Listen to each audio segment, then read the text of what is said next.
সামাজিক যোগাযোগ মাধ্যম ও বিভিন্ন ইউটিউব চ্যানেলে মালয়েশিয়ার ভিসা চালুর তারিখ ফাইনাল শিরোনামে খবর প্রচার করা হলেও বাংলাদেশ বা মালয়েশিয়া সরকারের পক্ষ থেকে আনুষ্ঠানিকভাবে কোনো সুনির্দিষ্ট বা চূড়ান্ত তারিখ এখনও ঘোষণা করা হয়নি। তবে প্রবাসী কল্যাণ ও বৈদেশিক কর্মসংস্থান মন্ত্রণালয়ের তথ্য অনুযায়ী মালয়েশিয়ার শ্রমবাজার পুনরায় চালু করার প্রক্রিয়াটি বেশ ইতিবাচক গতিতে এগোচ্ছে এবং নীতিগত সিদ্ধান্ত বাস্তবায়নের কাজ চলছে। বর্তমান পরিস্থিতির আসল আপডেট।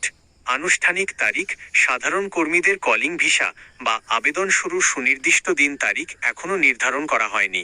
সরকারিভাবে প্রজ্ঞাপন জারি করার পর তা মন্ত্রণালয় ও বিএমইটি ওয়েবসাইটে প্রকাশ করা হবে।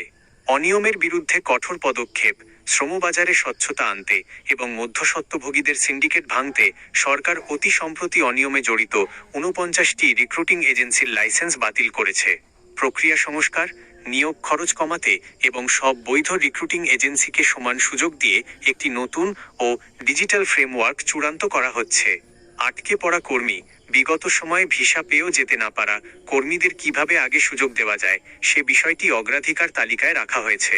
জরুরি পরামর্শ, বিভ্রান্তিকর শিরোনাম বা ভিডিওর গুজবে কান দিয়ে কোনো দালাল বা অসাধু এজেন্সির প্রলোভনে পড়ে টাকা বা মূল পাসপোর্ট জমা দেবেন না।